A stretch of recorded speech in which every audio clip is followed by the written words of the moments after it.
Vamos lá, vamos entender primeiro como é que funciona uma automação. O que você precisa entender? Uma automação, você pega um gatilho e fala o seguinte: gatilho, analise tal coisa e faça tal coisa. Então, beleza, você tem um gatilho. Esse gatilho, ele vai analisar algo. E se esse algo for uma tabela com dados estruturados, você pode avançar muito nesse gatilho sem a necessidade de inteligência artificial. O que são dados estruturados? É o que eu vou tentar explicar um pouco mais para vocês. Dados estruturados é um dado que ele é previsto. Então imagina só, uma coisa que é muito previsto aqui. Deixa eu ver se eu acho um que eu posso mostrar para vocês. Tá, vamos lá. Isso aqui é um exemplo de uma nota fiscal eletrônica. Você olhando para isso aqui não parece um dado estruturado, mas para um sistema isso é. Por quê? Você tem chaves que abrem e fecham uma certa informação aqui dentro. Então isso pode ser um dado estruturado, uma tabela pode ser um dado estruturado. Então tem várias informações que você pode usar como dado estruturado. Se você tem, por exemplo, um XML desse, e você quer, por exemplo, coletar várias informações, como, por exemplo, o produto que eu vendi, o NCM que esse produto estava, o código desse produto, quantas unidades foram vendidas, tudo isso aqui você pode identificar pelo próprio XML. E aqui está falando, eu tenho itens, né? Eu posso ter vários itens. Então você pode ter isso estruturado aqui dentro, de uma forma, tá vendo? Produto 2, aí é uma outra água mineral. 5.1 é um pack. Como que ele funciona? Volume. Então, o valor do produto. Isso aqui, por mais que não pareça, é um dado estruturado. Então, por exemplo, Carlos, eu queria que o ChatGPT pegasse vários XMLs numa pasta e pegasse para mim os produtos que eu vendi e comparasse o produto que eu vendi e o NCM dele pela tributação.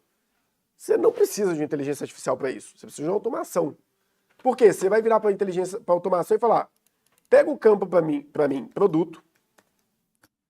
Pegue o campo para mim, NCM. E pegue o campo para mim, por exemplo, ICMS. Ou pegue alguma informação de PIS e COFINS lá dentro. Eu pego, jogo isso para um gatilho.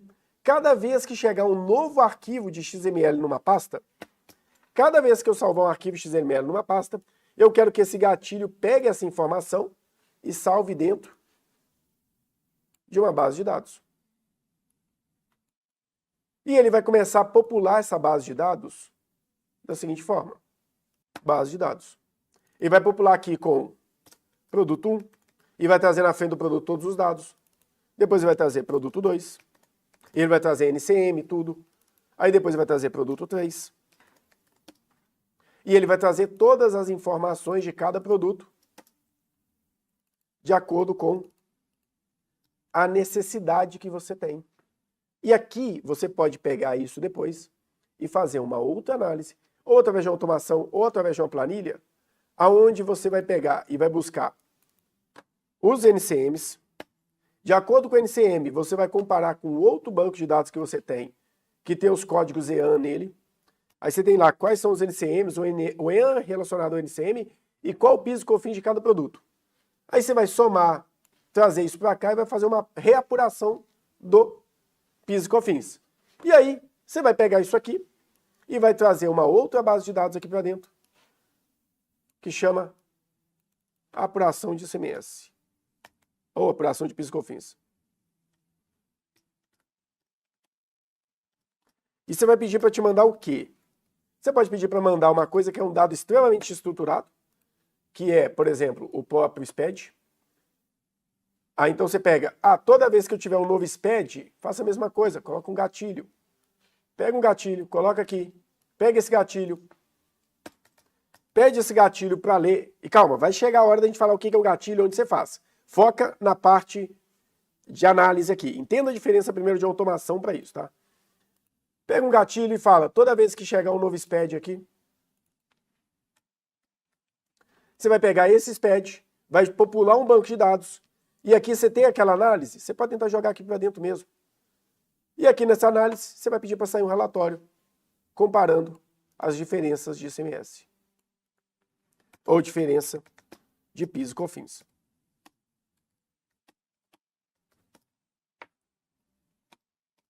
Carlos, isso é muito difícil. Eu não falei que era fácil, tá? primeira coisa. Mas você acha que também o ChatGPT vai fazer isso facilmente. Você pode acreditar na tabela que o ChatGPT fizer para você. Te contar um segredo, ele mente, tá? Pra você ter uma ideia, na semana passada, eu pedi ao senhor ChatGPT para fazer uma análise para mim. Mandei aqui a análise para ele, pedi ele para fazer uma análise, motivei ele, tratei ele como um ótimo IA, como um cara muito inteligente, falei que ele era o melhor inteligência artificial do mundo, que era para ele fazer um trabalho digno de aplausos e que espantasse o mundo com a capacidade dele de interpretar problemas. Pedi ele para fazer esse trabalho. Tem 7 dias que ele está falando que está trabalhando para mim. E tem 3 dias que ele fala que está de 90% a 95% pronto. Você acha que ele fez esse trabalho? Claro que não, ele entrou num looping aqui. Ele foi simplesmente travado, ele não vai chegar, ele vai subir para 96, depois 97, 98, depois vai chegar em 99,5, 99,6. Não importa nada que eu faço. Eu falo, precisa que termina, ele fala que não consegue. Eu, quantos por cento falta? Ele fala. Eu me entrego o que está pronto, ele fala que não consegue. E ele sempre fala que está fazendo. Mas não dá para acreditar. Nem sempre ele vai ter a informação mais atualizada. Principalmente, se você chegar aqui para ele e perguntar até que data você está atualizado. Eu estava tentando descobrir o que Opa. os cães querem dizer quando inclinam suas cabeças. Será que eles estão apenas dizendo Aonde sim foi com a parar? cabeça? O minha... Será que... Cancelar, Siri. Acho que eu tenho que mutar o meu telefone, meu computador. Pronto, cancelado. Então, voltamos já aqui, Romulo. Entenda, o ChatGPT mente também. Ele não está aqui. A minha última atualização foi agosto de 2023. A gente está quase um ano atrás dessa atualização. Você acha que ele tem as novas leis aqui dentro? Não tem. Ele não vai servir para isso aqui. Agora, se você tiver uma boa automação e for inteligente, você consegue sim utilizar isso. Então entenda, se você quer falar de automação, a primeira coisa que o senhor vai ter que entender é o que é um dado estruturado e aonde você possui dados estruturados. Se você pegar o layout do... Deixa eu ver se eu tenho aqui. Layout do SPED. Com certeza eu tenho, mas eu não tenho o nome dele. Aqui, por exemplo, você tem o layout do SPED. Como funciona o SPED? Cada linha tem um título. Então você tem uma linha que tem o título, por exemplo, dentro do bloco K, você tem as linhas dele. K210, K211. Então cada linha que começa é um título. Então o que ele faz para falar que isso aqui, diferente desse layout aqui, o que o SPED faz? Ele coloca aqui K210. Não é exatamente isso aqui, tá, gente? É um fator, é uma linha. E ela está esperando ter o quê? Um separador. E depois desse separador, vai vir o quê? Aí a gente teria que pegar K210. Vamos pegar K... Vamos pegar outro aqui. Que eu consiga ver mais fácil. Aqui, ó. Essa daqui, por exemplo, é o 0200. Vai estar lá 0200. A primeira coisa que ele espera um código chamado 0200 com 4 dígitos. Depois ele espera um código de item com até 60 dígitos. Depois ele espera um código, que não é obrigatório, uma barra. Aí ele pede um código do item com mais 60 itens. Aí ele pede uma descrição com 2 itens, uma descrição do item com 2 registros, com 2 caracteres. Então se for 00, ele espera que é uma mercadoria. Se for 02, é uma embalagem. Então ele começa a entender as informações que estão naquele TXT. Também é um dado estruturado. Você pode pedir essa informação, falar, some todos os registros 0, sei lá, vamos colocar o C110, que eu sei que é a nota fiscal. Ou C170, que eu sei que é o produto. Deixa eu pegar aqui, ver se eu consigo pegar o C170 aqui pra gente ver. C170, os itens do documento fiscal. Você vai falar, pega todos os itens C170 e me fala aqui, qual o número do item? Aí você vai falar, qual que é o código dele? Você vai trazer para mim, por exemplo, eu quero que tenha o NCM desse item. Volta lá no 0200, pega o cadastro desse item, traz para cá o código. Parece difícil, mas se você começar a entender isso aqui, conversar com o desenvolvedor, ele vai saber muito melhor o que você quer. Então, se você explicar assim, é muito mais fácil. E era assim que eu trabalhava dentro de uma grande fábrica de software, e é assim que eu fui parar no desenvolvimento sem nem desenvolver na época, porque eu sabia interpretar as coisas. Então, você tem essa possibilidade, e você pode buscar várias informações. Então aqui, ó, você tem o CT-SS do PIS, você tem o valor da base de cálculo do PIS, você tem a alíquota do PIS, você tem a quantidade de base de cálculo do PIS, valor do PIS, você tem a mesma coisa do COFINS. Então se você vem aqui e entende, isso aqui é um banco de dados estruturado em texto, completamente diferente desse daqui, que é um XML também em texto, mas num formato totalmente à parte. Mas você poderia pegar também uma tabela. Se você entender bem o que é um banco de dados estruturado, o que a gente vai saber? A gente vai olhar para uma análise e nessa análise você conseguir saber que você pode pegar ali informações, comparar, contar, somar, estruturar algumas análises.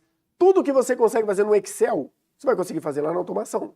Desde que você saiba escrever a fórmula da automação. Qual a vantagem, então, da automação, Carlos? Automatizar.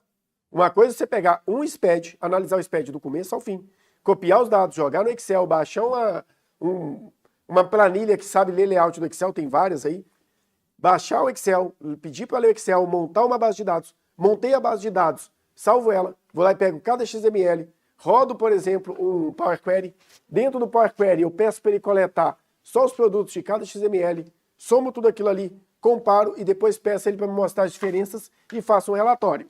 Você fez isso uma vez. Se você quiser fazer isso 20, 30, 40, é muito mais difícil. Então, tem várias formas que a gente pode trabalhar com essas automações. E ferramentas de automações, vocês sabem que tem muita. Deixa eu tirar essa camisa aqui, tá fazendo calor agora. Ferramentas de automação, tem várias. Você tem o próprio Power Automate da Microsoft. Você tem o próprio Power Pivot não, mas o Power Query também da Microsoft, que ele também automatiza. Você tem automações dentro do próprio Power BI pelo gateway dele de atualização. Então a automação, ela só torna um trabalho que era artesanal em um trabalho que é automatizado. Tem espaço para os dois? Tem. Porque a automatização vai ter seus limites. Só está lá o que a pessoa previu na automatização. Se você tiver um olhar crítico e quiser analisar mais a fundo, vai ter algo.